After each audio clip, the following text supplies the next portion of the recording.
Сегодня я хочу проповедовать на теме, когда нет в доме отца. Когда нет в доме отца. Поняли, не все? Название проповеди. Друзья, безотцовщины это не только предел или судьба без фрус, или как их называется,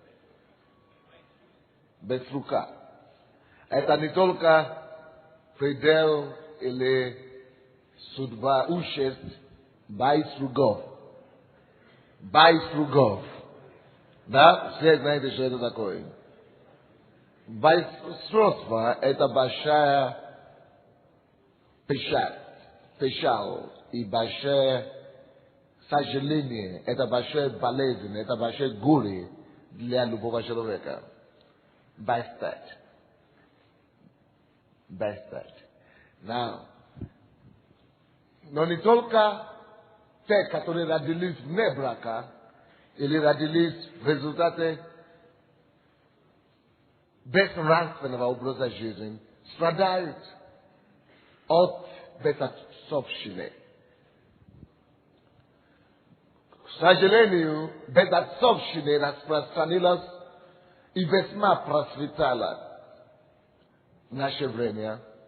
Она до такого размера уже возросла, что по статистике 28% всех детей планеты живут в домах, где нет отца. Или где отсутствует отец, или где бездетственный отец, или где только второй отец, или как мы это называем, отчим. Это все еще одно и то же самое. Безотцовщина весьма распространилась. О чем это говорит нам, друзья? Это говорит нам о том, что один или вернее больше одного из 4 детей на планете сегодня живет без отца. Трагедия на лице. Дальше. Если есть источник или вернее корень всех общественных пороков, с которыми мы часто сталкиваемся, если есть один только общий корень для всех болезней общества, любого общества, если исследовать причину всех негоразд общества, все проблемы страны, то наши исследования, друзья, приведут только к одному и тому же самому ответу, к одному заключению.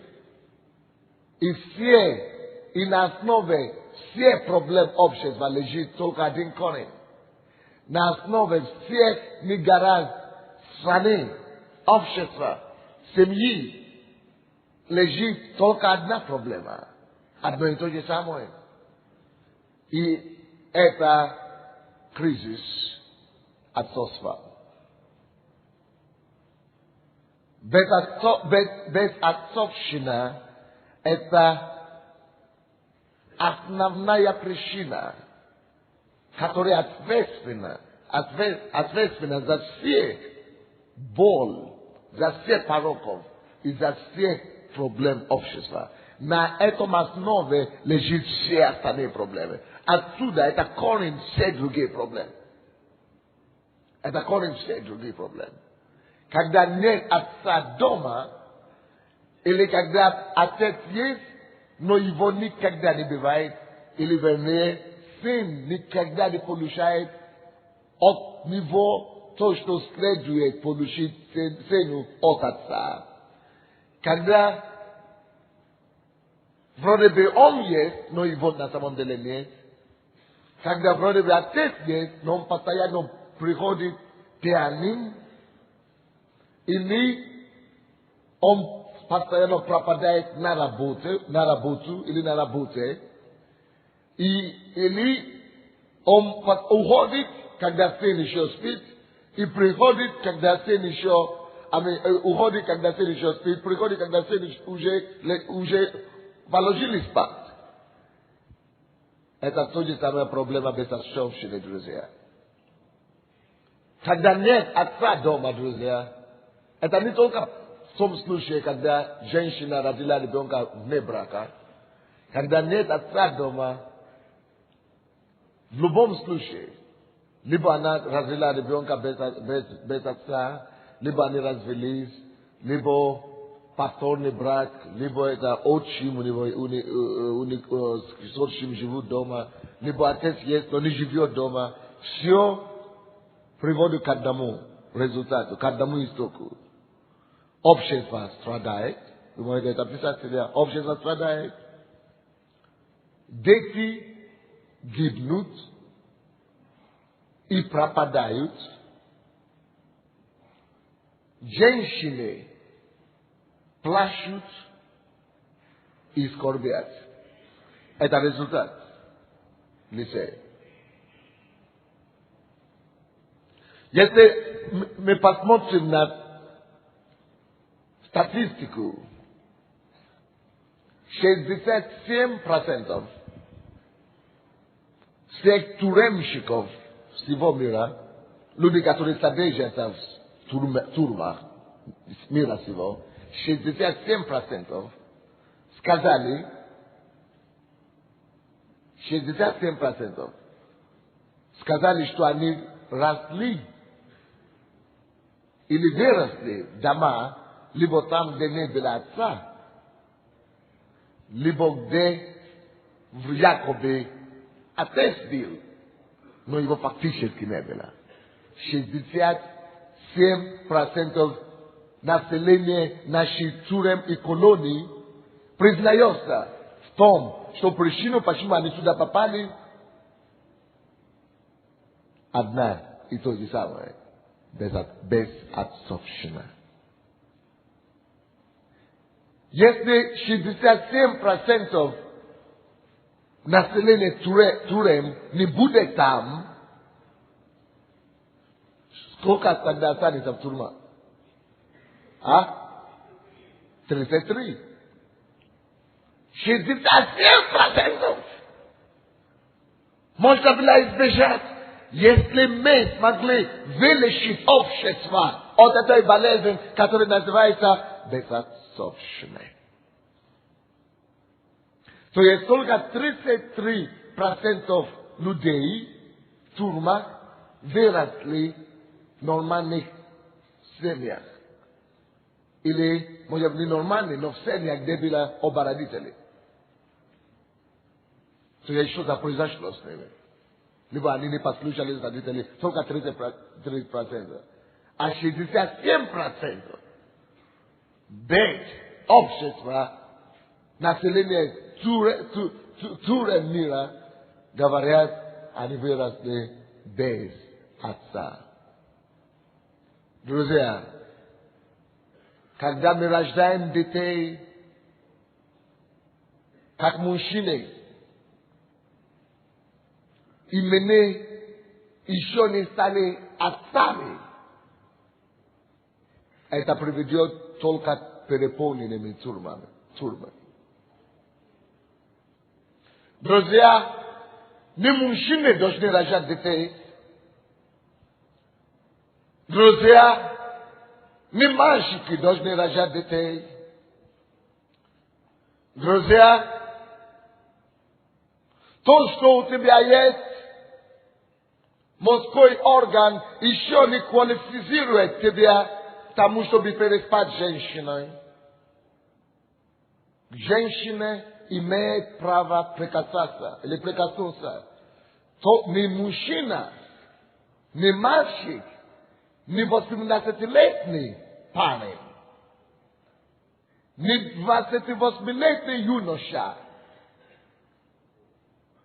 ни один из этих, ни один из этого списка не имеет права прикоснуться. Даже если он мужчина, даже если ему 50 лет, даже если ему 40 лет, даже если он уже академик, даже если он уже профессор, даже если он уже институт закончил, даже если у него профессия, даже если у него машина, даже если у него дом, если он еще в психологии своем, если он еще в голове своем, если он еще по характеру своему, если он еще по развитию своему не стал отцом, он не имеет права прикоснуться или приблизиться к женщине. Женщина имеет право приблизиться только отцы. Поэтому мы не женимся, потому что нам 18 лет исполнилось. Или 30, неважно какой. Поэтому мы не женимся, потому что мы не можем исправляться с нашими эмоциями. Поэтому надо куда-то себе девать. Поэтому приставай к женщинам. Потому что если, слушайте меня внимательно, если мужчина, мальчик, парень, юноша прикоснется к женщине,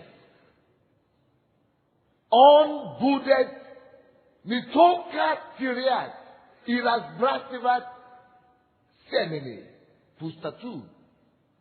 Это не только потеря семени идет. Идет намного хуже того. Происходит что-то намного более трагическое. Помимо того, что он теряет семени, то, что Бог ему доверял, он еще идет сеять разрушение не только в его жизни, потому что всякий раз, когда мужчина изливает семя, там, где он не готов взять за эти семя или за этого семени ответственность, чтобы воспитывать этого семени, чтобы превратить это семя в плод, чтобы брать ответственность за этого ребенка, чтобы воспитывать его, дать ему силу необходимую, чтобы он состоялся как личность и не быть позором ему. Это семя принесет ему позор рано или поздно. Но это еще полбеды, друзья. Вот это семя не только принесет ему беду. Всякий раз, когда мальчик, мужчина, парень, юноша, который еще не состоялся как отец, еще не стал отцом, изливает семени, он еще портит его род, поколение. Потому что как только что ты рожаешь одного ребенка, Бог действует по принципу семени. С одной семени яблоки. Одна семена яблони стала причина всех миллион яблонь, которые у нас по всей земле. От одной семени происходит множество. От одного человека, как семя, произошло 6 миллиардов, которые теперь у нас есть. От одной рыбы произошло сейчас бесконечное количество рыб по всей земле. Все начинается с семени. И то, что мужчина носит в своем организме, сперматозы, это семя. И как только что ты излил это семя, ненужное место, без ответственности, ты еще не состоялся, и ребенок растет, это целое поколение от тебя происходит. И когда ты не был готов, и ты не взял ответственность, и ты не благословил, и ты не воспитал это семя, которое уже вышло от тебя, и он стал хулиганом, он стал преступником. Это уже целая генерация, род. От тебя произошло злой род. Библия рассказывает, Arode Moabitiani. Это мы посмотрим историю потом. Это подобный пример. Это может быть целая народность. Ишмаэль. Вы слышали об этом? Ишмаэль это то семья, которое Авраам излил без подготовки, когда он еще, Бог ему еще не дал его семья. Бог еще ему не доверит быть отцом, а он уже поспешил. До сих пор нынешний Израиль еще пожинает плод этой ошибки. Арабы до сих пор гонят и добивают потомков Исаака. Твоя безответственность и поступки, не будучи отцом, влияет на тебя, портит тебя и приносит тебе лично позор, портит твой род на генерации. А потом это становится обузой для общества. Как, например, уличные бои, переполненные тюрьмы, избитые лица, сажатые милицейские участки детей, наркомании, алкоголизма. И все только благодаря безответственным отцам или мальчикам, мужчинам, которые не стали отцами и злоупотребляли ту ценность великую, которую Господь им доверял. Пожалуйста, не будьте просто мужчинами, станьте отцами. Дайте аплодисменты Иисусу.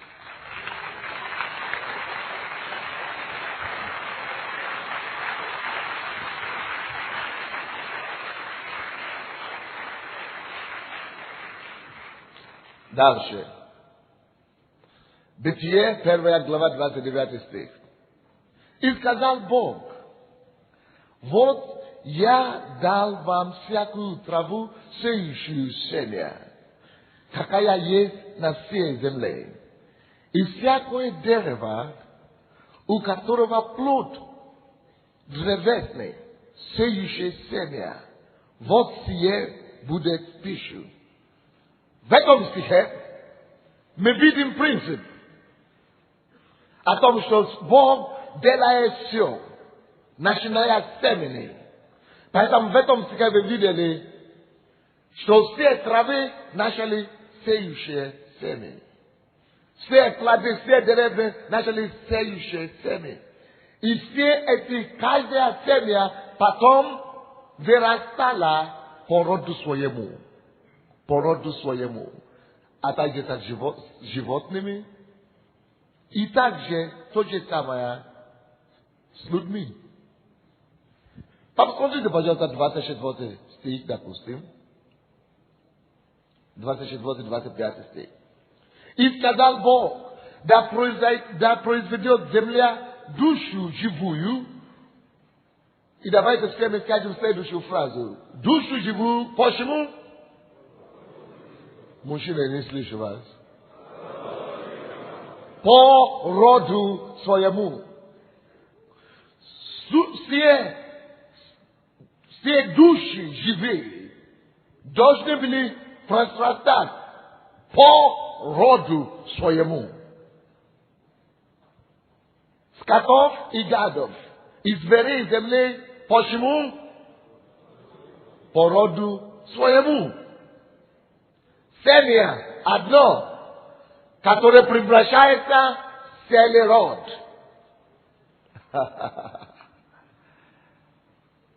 Мужчины, дорогие, не тратите свою силу без ответственности, не тратите свое родство без ответственности, даром, не губите свое родство на поколение, и тысячи поколения из-за безответственности. Поймите, все эти растения gadów, żywotnych, все должны были произойти от семени одной, который потом вырастает во что? Род. Каждая семя вырастает по роду своему. Вы не поняли логику? С одной семени превращается в род целый. Род своему, по роду своему, по роду. Допустим, почему я стал жить сейчас? Потому что сотни лет тому назад какой-то папа или дед прадедушка посеял семя, который сейчас стал род Аделаджа. И их много род целый с одной семени. Каждый мужчина, друзья, это не просто единственное число. Можно сюда парень? Бегом, бегом, бегом. Допустим, он мужчина, привык думать и видеть только в ограниченном плане. Мы видим только сегодняшний день. Но Бог видит не только сегодняшний день. Бог видит все. Он есть альфа и омега. Значит, начало и. Поэтому то, что он начинает делать сегодня, он видит конец его. Поэтому, когда он смотрит на мужчину сегодня, он не только видит того Артема, он не только видит Артема, он задержал, он вложил в Артема семена. Мы называем эти семена сперматозы. Поэтому мы его называем мужчину. То, что мужчина в глазах Бога обозначает намного больше, чем мужской род. Для Бога, то, что мужчина для Бога обозначает, что он основатель или основоположник родословия. Бог видит каждого мужчина как основоположника рода, родословия. Каждый из нас мы ложим камень на огромный дом. Каждый из нас мы несем и носим в себе семена целого поколения и целого родословия. Скажи твоему соседу, брат, ты не просто мужчина, ты целый род, ты родословие. Скажи кому-то об этом. Не просто мужчина, это целый род, родословие. Это правда. Кто-нибудь понял это слово? Алло, поэтому мужчины все, слушайте меня сюда. Мужчины, слушайте меня сюда. Поэтому первое требование Бога всякому мужчине это в этом слове, которое я сейчас скажу. В одном слове. Ответственность. Будь ответственным за то, что я вложил в тебе, мужчина. Не трать его, не выливай его везде, не выбрасывай его, не посей эти семена, не нужную почту. Пожалуйста, не выпусти себе эти семена, если ты не сможешь постоять за это семя. Если ты не сможешь взращивать это семя. Если ты не сможешь защищать это семя, если ты не сможешь воспитывать это семя, если ты не сможешь его сделать благородным, как я человека изначально сотворил, чтобы было весьма хорошо. Бытие 1:31. Если ты его не сможешь сохранить в этом состоянии, весьма хорошо, весьма хороший ребенок, весьма хорошие дети, пожалуйста, ты будешь в ответе за то, что ты сделаешь с этим званием мужчина. Но, к сожалению, из-за того, что многие мужчины не были научены.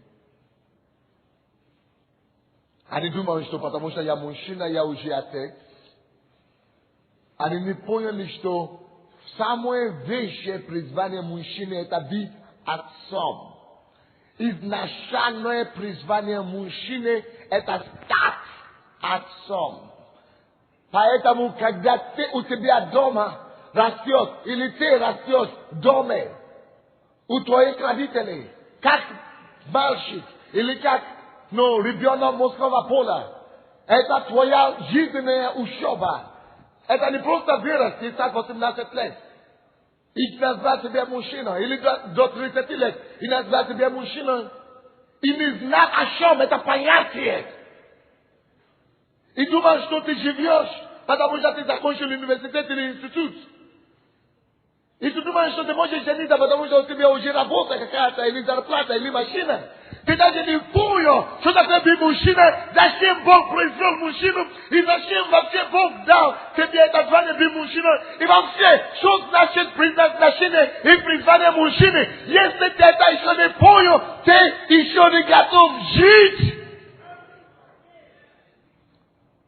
Поэтому первая ответственность любви родителей — это воспитывать не просто мальчиков.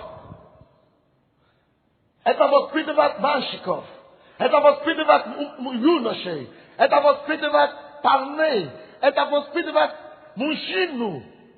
Всех. В том, как стать и быть отцами. Потому что это наивысшее призвание всякого мужчины. Поэтому, если вы здесь отцы, в вашем доме растут дети, мальчики, что вы с ними делаете? Или вы сами даже не разбираетесь, вы даже сами не поняли, зачем они у вас. Потому что когда сам отец никогда не знал, что такое отцом, он просто был мужчиной и порождал, просто выбрасывал туда-сюда, направо, налево его семена, и потом выросли у него, он сам не знает, что с ними делать потом. Как он не состоялся, так и его дети не состоялись. Поэтому у нас есть прообраз совершенного и идеального отца. И Иисус пришел на землю, чтобы вернуть нам имидж, образ настоящего отца. И чтобы нас научить, как нам стоит учиться у наивысшего отца.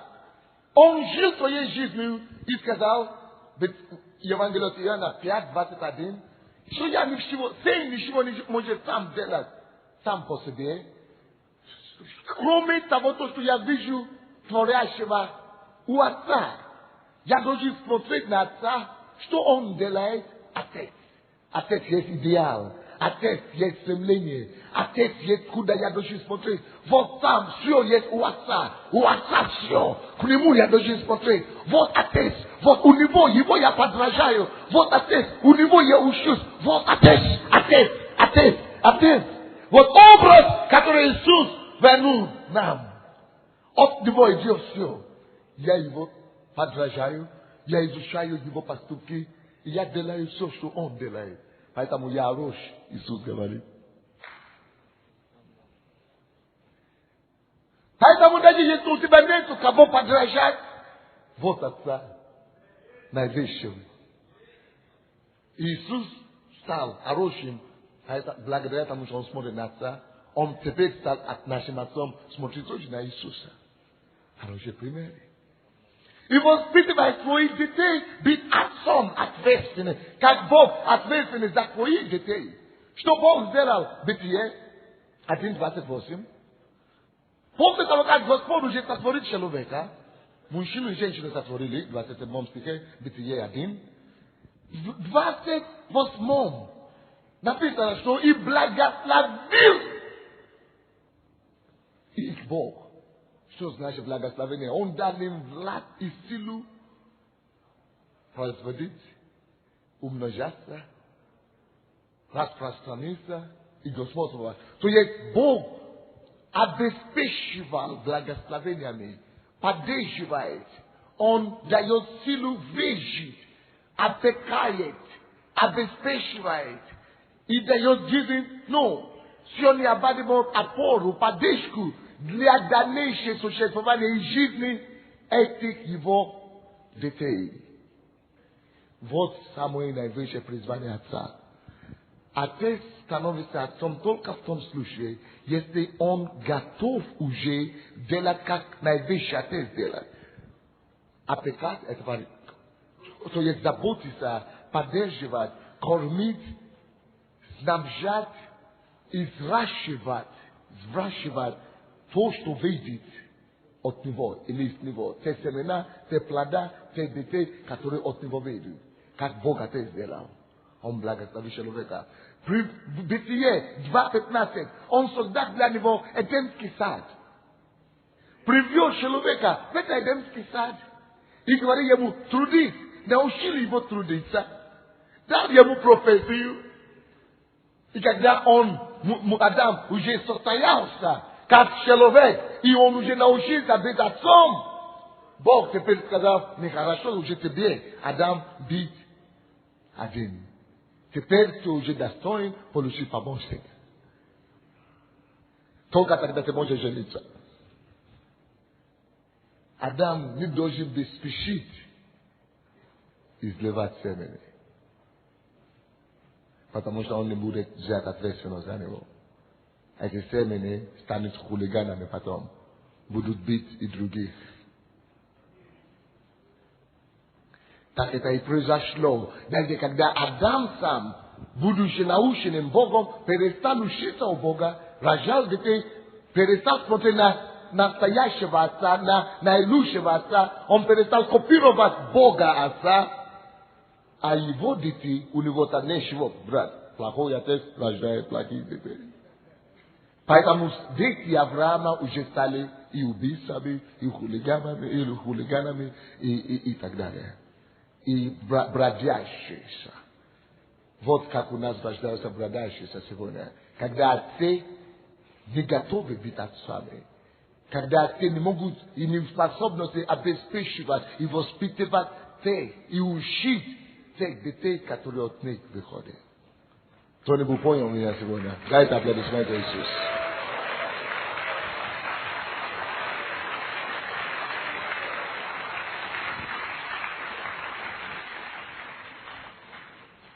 О, Боже мой, Боже мой, Боже мой, Боже мой.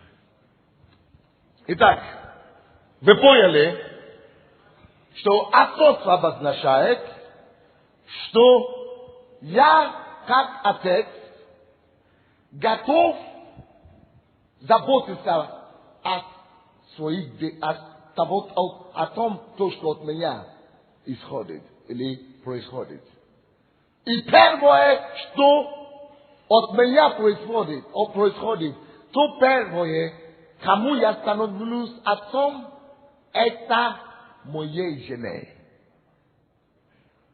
Откройте Бытие, пожалуйста, со мной, 2 главы. Помните, Бытие 1 глава, 28 стих, наивысший отец, совершенный отец, отец всех отцов, он стал отцом и показал нам, как отцы должны себя вести.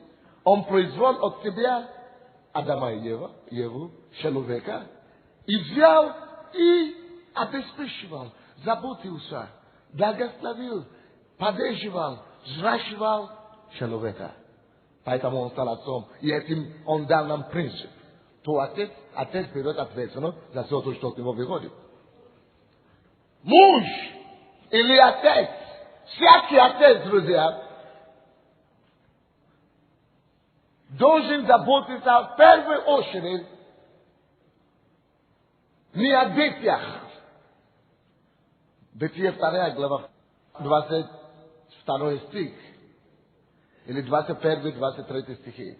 И навел Господь Бог на человека крепкий сон, и когда он уснул, взял одно из ребр его и закрыл то место плотью, и создал Господь Бог из ребра, взятую у человека, жену, и привел ее человеку.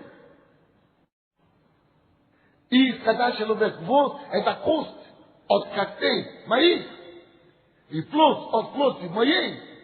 Она будет называться женою, ибо взята от мужа. Теперь слушайте сюда.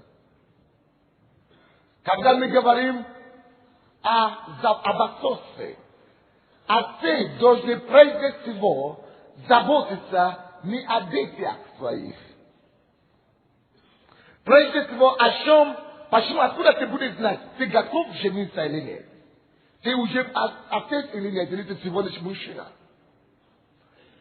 Ты становишься отцом, когда ты осознал, что прежде, как отец, о ком ты должен заботиться, это все заботиться о все то, что взято от тебя.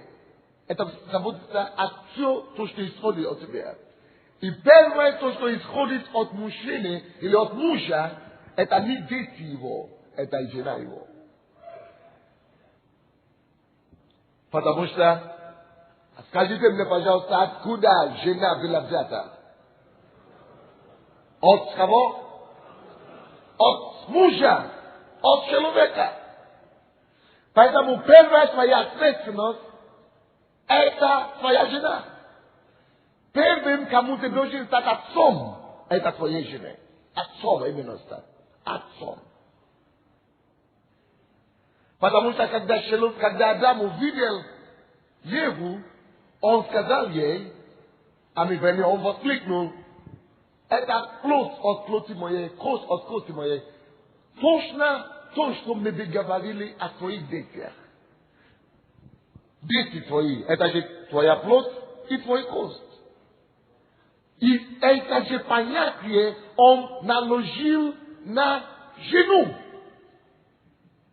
То есть то, что дети являются для отца, точно тем же и является жена для мужа. Это кость от кости моей, это плоть от плоти моей. Точно как я бы сказал о своем фалете сейчас. Это моя плоть, это моя кровь, это мое тело. Точно так же с женой. Почему? Потому что если она стала твоей женой, ты с ней имел секс. И когда ты имеешь секс с женщиной, она становится твоей плотью. Потому что только через секс кровосмешение происходит. Твоя кровь рождается в ее теле, организме. Точно как твоя кровь рождается в тебя ребенка, твоя кровь сначала переходит в тело твоей жены, ее на тебе. Ты сначала рождаешь в себе жену, плоть от плоти твоей, кость от кости твоей. Поэтому настоящие мужчины, настоящие мужья должны осознать прежде всего, что их первая ответственность и их первый ребенок – это их жены. Любить их, как их детей. Уважать их и позаботиться о них и взять полную ответственность за них и за их судьбу. А затем только последующие плоть от плоти, кровь от крови, кость от кости и плоть от плоти. Так что если ты твое понятие мужчины, это просто побегать сюда, переспать, ты вообще не понял ничего. Ты хулиган. Хулиган. Но ты животный. Поэтому мужчина, прежде чем наивысшего призвания, это мужчина, который знает, что его предназначение быть мужчиной, это быть отцом. Потому что это то, что природой дано ему. Ему поручено, дана власть творить целое родословие. В нем заложено семена целого родословия, целого поколения. Да послушайте, друзья, ты можешь рожать, производить либо тюремщиков, хулиганов, наркоману, алкоголику, воров и мафиозников, или ты можешь рожать христиане, христоподобные людей. Все это зависит от того, знаешь ли ты, кто ты. Что ты, как мужчина, как парень, должен стать отцом. И только когда ты уже понимаешь, что ты готов быть отцом, тогда ты выходишь и берешь себе жену. Она становится тут же первый твой ответственный. Первый твой ребенок, первый человек, кого ты должен оставлять. Вот почему, друзья, когда Адам упал в грех, Бог не спросил у Евы, хотя это Ева дала ему упасть. Потому что когда Бог дал инструкции,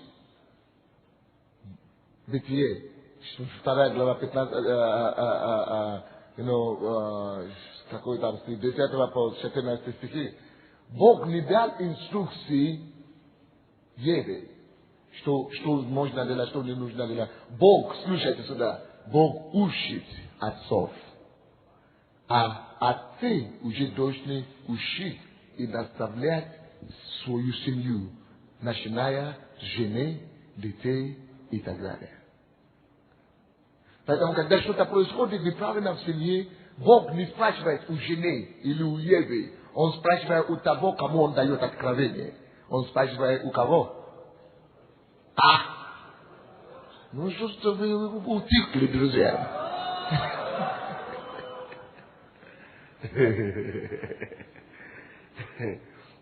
И когда вы способны, вы слушаете меня, когда вы способны, как отцы, взять Божью инструкцию и научить и переставлять это на вашу жену, не делать семью церковью, конечно. Потому что сиди там, сюда, проповедь слушай, тут 1, 2, 3. Нет, в семье не учат так. Семья никогда не должна стать церковью.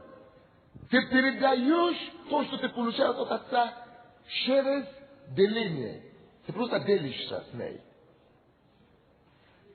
Ты просто восторгаешься перед ней, что представляешь, что отец мне сказал. Представляешь, что Бог мне... Посмотри, какое откровение я нашел в Библии. Ну, представляешь, такое место я считал, а я никогда не знал, какое... Ей будет интересно. Слушай, а что это интересно? Но если ты будешь сказать, слушай, сиди, мы будем сегодня читать Библию. 5 часов утра или 7 часов утра, сиди, время молиться, на колени, я тоже, ты будешь ее. Она не работала целый день на кухне, пока ты спишь, а теперь ты уже стал духовный герой. Чего ты еще спишь, время молиться, уже время молиться, ты что, не будешь молиться? Вот ты гиды, вроде ты этим очень говоришь, что, мы не должны как семья молиться вместе. Ерунда. Мудрости не хватает. Разве отец тебе загоняет тебя, что вот только в этот час, это время, Нет, когда у тебя возможность, тогда он тебя и принимает. Всякий муж, который сядет свою жену насильно, или возбуждает ее насильно, молиться, или читать, или что-то такое, он хулиган.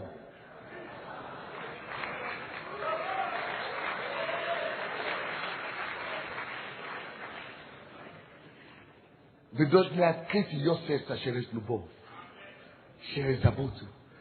Когда ты общаешься с Богом, ты должен быть настолько восторженный от твоего общения, от твоего откровения.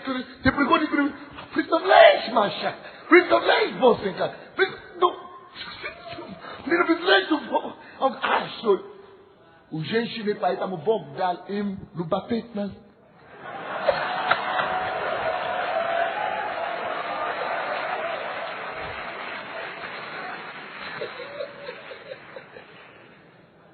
Не надо тебе тогда уже уговорить ей прийти и учиться или посмотреть.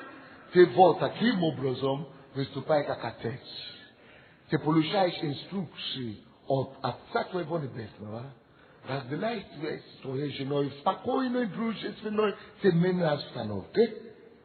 И таким же образом потом со своими детьми или она уже передает детям. Но если ты, la cathèque, как глава семьи, ты не имеешь связи. С отцом ты не получаешь никакие инструкции. Ты просто, бродишь. Ты только бродишь, по земле. А потом ты хочешь указать, команду давать. Никто тебя не будет слушать. И поэтому твоя семья живет в хаосе. Чтобы стать отцом, надо быть под наивысшим отцом. Учиться от него. А потом эту инструкцию, которую ты получаешь, откровение, которое ты получаешь от него, только эти ты будешь способен передать, чтобы она была воспринята твоей женой, твоими детьми, твоей семьей. Дайте Богу славу.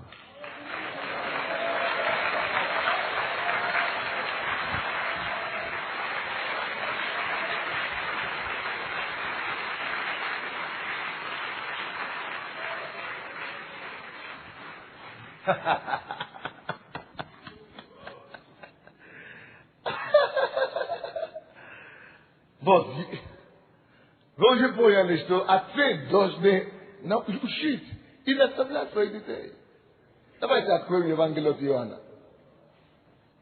8 глава, 38-44 стихи. Это уже новая генерация украинцев растут. Если бы я сам знал некоторые вещи, которые я сейчас вас учу, до того, как я женился, я бы уже был другим мужем. Я бы некоторые ошибки не допускал. Потому что когда я только что женился, я всегда разбуждал свою жену рано с утра. Говорю, она спит. И мы молимся 30 минут. Я вижу, она дремит, не спит. И я думаю, Боже мой, какую жену Бог мне дал, кошмар. Мне сейчас стыдно это говорить. Только что me помогло вам. Я целый день хожу на дуте, не хочу ее обижать, но злой внутри. Все нормально. Потому что она не работает целый день. Ей надо было дать отдохнуть чуть-чуть. Вот я это делал 2 недели ровно. И уже то же самое картина повторяется. То спит, то дремит. То я уже все, Господь, жениться 2 недели развестись, что ли? И Господь, ты уже должен что-то сделать об этом. Я думал, что я женился на молитвенницу. Она сейчас будет мне помогать молиться. И как только что дело дошло до дела, она оказывается такая ленивая. И Бог мне говорит, что она не ленивая, это ты не мудрый. И если кто-то виноват в эту ситуацию, это не она, это ты. Понял? Что мне делать? Говорит, что нет мудрости. Разве это ее я призвал быть пастором или тебя? Я говорю, меня, конечно, мужчина. Вау. То, что я тебя бужу 4 утра, чтобы ты молился до 6, это между мною и тобой. Ты несешь бремя церкви. Ты ответственный передо мною. Она, как член церкви, как верующий, она имеет свое бремя передо мной. И она имеет свое время, как она должна ходить передо мной. И она ответственна за ее хождение перед Богом, передо мной. А если ты хочешь, чтобы она молилась, позволь ей. Просто дай ей шанс. Позволь ей. А потом, я показываю и так далее, а потом я обнаружу, что когда я ухожу на работу с утра, оказывается, она же остается дома. Оказывается, она еще больше меня молится и считает.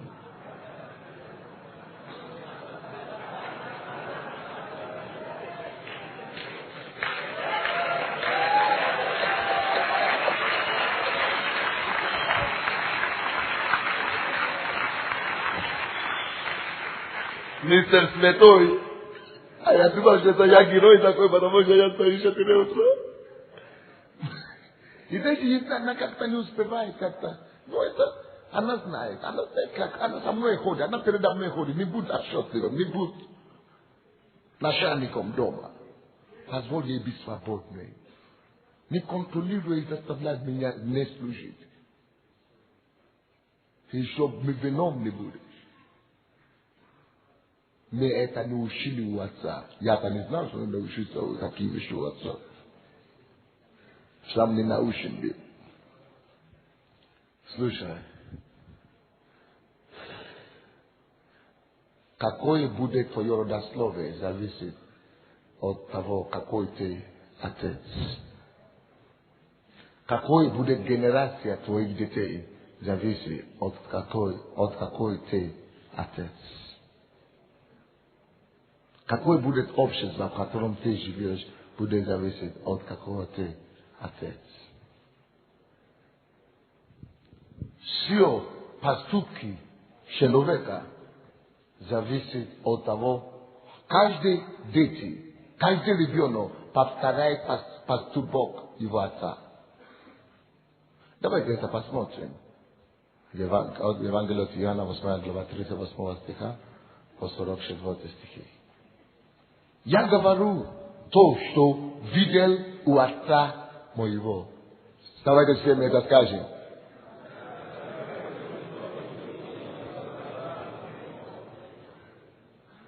Это класс. А вы делаете то, что видели у отца вашего. Слушайте сюда. Поступки каждого из нас говорит о том, какой у нас был отец. Либо ты станешь таким отцом, каким был отец, какой есть отец Бог, и какой отец Иисус являлся, и будешь учиться у Иисуса, и потом все твое родословие будет такие, как Иисус, потому что каждый делает то, что он увидел у его отца. И отец у тебя может быть либо сатана, либо мир, это тоже сатана, либо нормальная обыденность, копировку, ну, система мировая, как обычная, это уже дьявольская линия. Либо у тебя будет линия, Божья линия. У кого-то учишься. Это то, что Иисус говорит им здесь. Есть только два отца.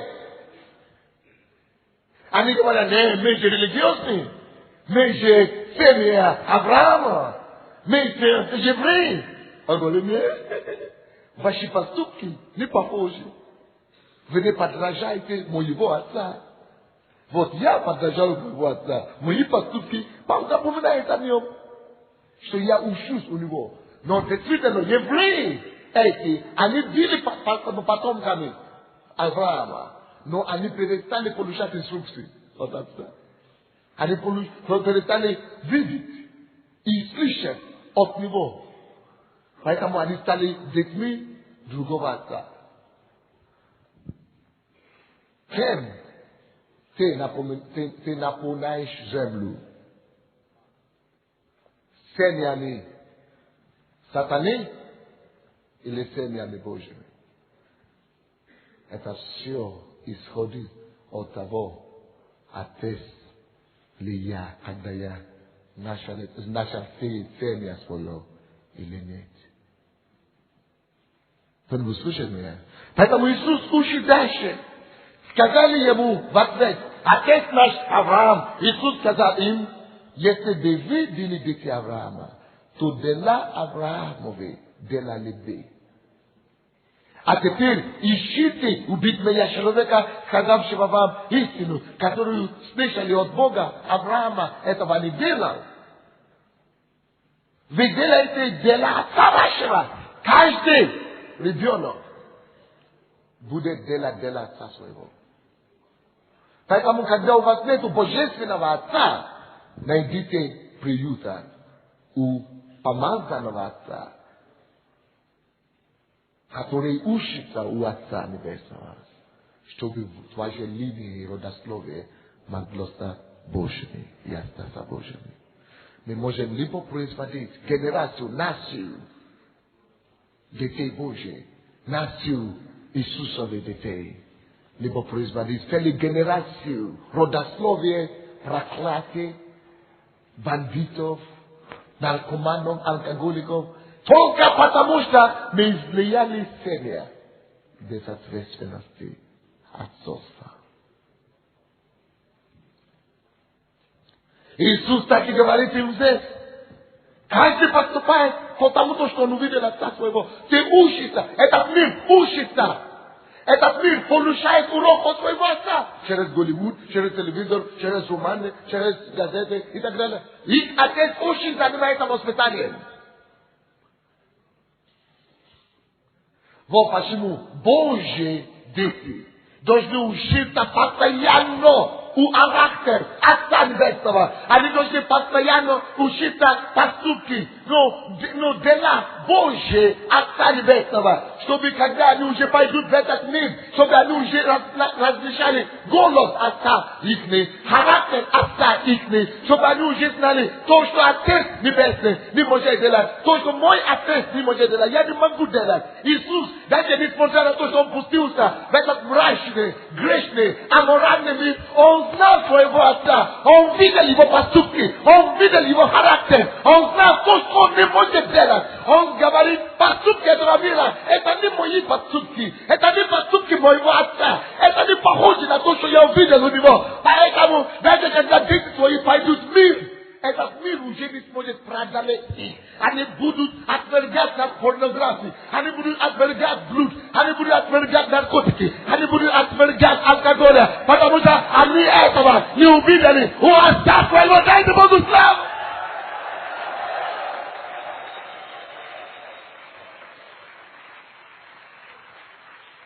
Вот что значит быть готовым, быть отцом. И не сеять семени, и не распространить семена без того, что ты знаешь, что ты уже отец. Слушайте, друзья, многие из вас сейчас, смотрящие по телевизору и слушающие меня сейчас, у вас уже повторные браки. Вы уже совершили ошибок. Вы уже выпускали семена. Вы уже порождали такие страшные семена, что вам сейчас надо не только перед Богом покаяться, вам надо найти эти женщины в поле, куда вы посеяли эти семена. Нам надо найти эти семена, эти детей. Вам надо перед этими детьми покаяться сейчас, чтобы и молиться Богу, чтобы Бог дал вам милость, чтобы они могли стать детьми Божьими. И что вы должны дать Богу слово, что Господь сегодняшнего дня я буду заниматься воспитанием этого человека. Дайте им 30 лет, пиши им письмо каждый день, каждую неделю. Расскажи им о Боге Отце, о характере Отца. Расскажи им о благородии Бога. Расскажи им о Слове Божьем. Расскажи им о новой родине, о новом Отце и о новом родословии. Мы еще можем исправить, какое потомство выходит от нас, друзья. Кто-нибудь слышит меня? Когда этого нет у нас, когда у нас нет эти божественные воспитания, вы знаете, какие у нас, какие следствия, какие в обществе и в семье, когда дети ругают родителей, дети бьют мамы, дети бьют и ругают отцов, дети уходят от отцов, не хотят их видеть, дети уходят из дома, не хотят возвращаться домой, дети становятся самоубийцами. От чего порождается самоубийство? От безотцовщины. Пишите последствия безотцовщины. То есть дети, которые воспитаны либо в семьях, где не было отцов, либо в семьях, где одна мама воспитывала, либо в семьях, где другой отец, отчим, либо в семьях, где отец бил, но он в свое время пил. Это тоже безотцовщина. Или отец бил, но он в свое время пропадал на работу, это тоже безотцовщина.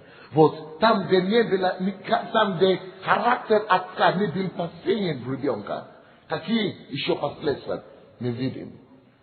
Это турмы переполнены, 67% турмы, которые наполнены. Это незаконченное школьное образование. Это дети, которые убегают в школе, которые бьют учителей, которые колятся и пьют и курят в школе, молодой возраста.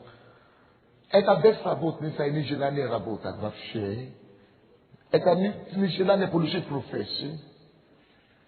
Это наркомания. Потому что каждый дети будут делать то, что они видели у своего отца. Причем не только у своего биологического отца, но у линии отца дьявола, который управляет этим миром. И все эти дети будут напитаться и делать только то, что дьявол напоивал ими. Это самоубийство, это психиатрические больницы переполнены. Это тоже результат безотцовщины. Это аморальные сексуальные грехи. Это детские беременности. И так далее, и так далее. Вот почему Бог дал нам книгу притчи, чтобы знать, какое должно быть отношение отца к своему ребенку. Притчи – это книга, где Бог показывает себя нам как отец. И показывает нам, как нам нужно заниматься воспитанием своих детей. Какую книгу бы вы не взяли в притчи? Он говорит: сын мой, слушай наставление моего. Сын мой, слушай слова уст моих. Сын мой, это то, кем должны выступать каждый из нас, который себя называет отцами. Дайте Богу славу.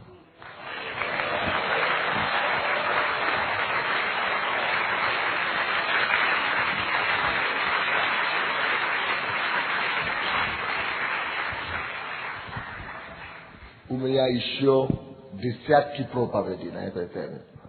Я сегодня только 5% этой проповеди читал. Но вы поняли суть. Я думал, что вы поняли суть. Я думал, вы поняли суть. Давайте станем перед Богом и скажем: Господь, я хочу стать отцом.